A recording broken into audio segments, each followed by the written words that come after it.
जय मसीह की एंड गुड मॉर्निंग। आज सुबह प्रभु का वचन हमारे लिए इफिसियों की पत्री पहला अध्याय आयत 7 इफिशियंस चैप्टर 1 वर्स 7 आपके लिए पढ़ना चाहती हूँ। हमको उसमें उसके लहू के द्वारा छुटकारा अर्थात अपराधों की क्षमा उसके उस अनुग्रह के धन के अनुसार मिला है।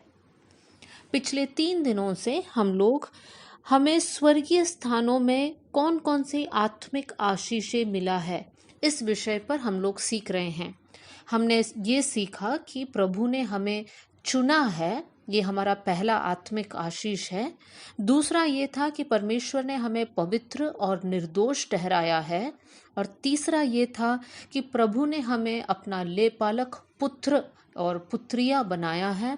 और आज हम लोग चौथी बात को सीखेंगे, वो है 7वीं आयत में कि हमको उसमें उसके लहू के द्वारा छुटकारा अर्थात अपराधों की क्षमा मिला है।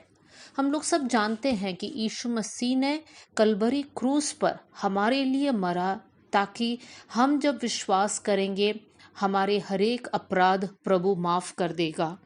तो यहाँ पर लिखा है छुटकारा और साथ में लिखा है अपराधों की क्षमा। हमारे हरेक पाप का जो क्षमा है प्रभु हमें देगा। साथ में जितने भी अपराधों के साथ कुछ ना कुछ बात जुड़ी हुई है, उन सारी बातों से परमेश्वर हमें छुटकारा भी देगा। उदाहरण के लिए बीमारी हो, श्राप हो, बंधन हो, दुष्टात्मा की हमला हो, पीढ़ी दर पीढ़ी चलने वाले श्राप या बंधन, गलत सोच, जैसे ये सोचना कि हाँ ये तो हमारी नसीब में लिखा है, ये हमारी किस्मत है, यही हमारा जीवन है।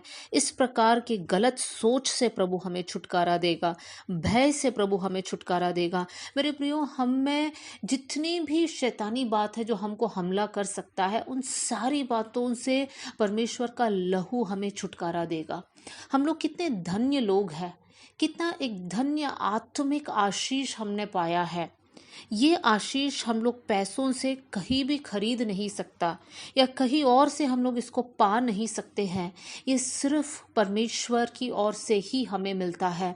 तो आज हमें ये समझना है कि प्रभु ने हमें दिया हुआ आशीष ये है कि प्रभु ने हमारे हर एक गलती, हर एक पाप को माफ किया है और हमें छुटकारा दिया है। आज हम किसी बंधन के अधीन में नहीं हैं, श्राप के अधीन में नहीं हैं। आज प्रभु ने हमको छुटकारा देकर हमें आज़ाद कर दिया है और आज हम लोग प्रभु के बेटे और बेटियां हैं। और इसलिए एक आयत आपके सामने रखना चाहती हूँ, भजन संहिता 107 और उसका पहला और दूसरा आयत, साम्स 107 वर्स 1 एंड 2। यहाँ पर इस प्रकार लिखा है, यहोवा का धन्यवाद करो क्योंकि वो भला है और उसकी करुणा सदा की है। यहोवा के छुड़ाए हुए ऐसा ही कहे, जिन्हें उसने शत्रु के हाथ से दाम देकर छुड़ा लिया है। ये आयत हम लोग हमारे जीवन के साथ कंपेयर कर सकते हैं। क्या यहाँ पर लिखा है दूसरी आयत में, यहोवा के छुड़ाए हुए लोग ऐसे ही कहे।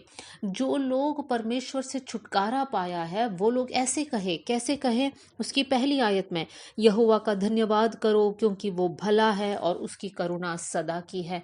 मेरे प्रियो, हम लोग सब लोगों ने प्रभु से छुटकारा पाया है।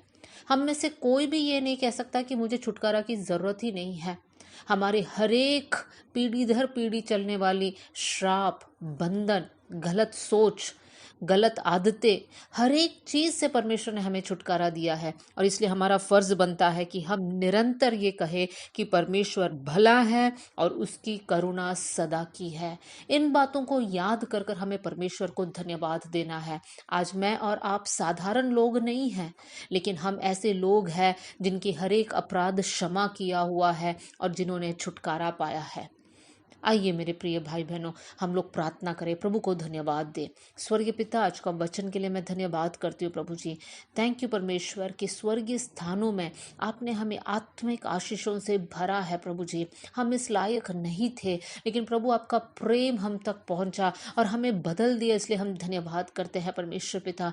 थैंक यू परमेश्वर कि आपने हमारे हर एक अपराध को क्षमा किया प्रभु, हमें छुटकारा दिया प्रभु जी, हमें आज़ाद किया, इसलिए हम धन्यवाद करते हैं प्रभु। ये जीवन को हम समर्पित करते हैं प्रभु। ये जीवन से हमेशा आपकी नाम की महिमा होने पाए परमेश्वर पिता। प्रभु हमारी इच्छा नहीं, आपकी इच्छा हमारे जीवन में पूरी होने पाए। परमेश्वर आपने हमारी प्रार्थना सुन ली, इसलिए धन्यवाद।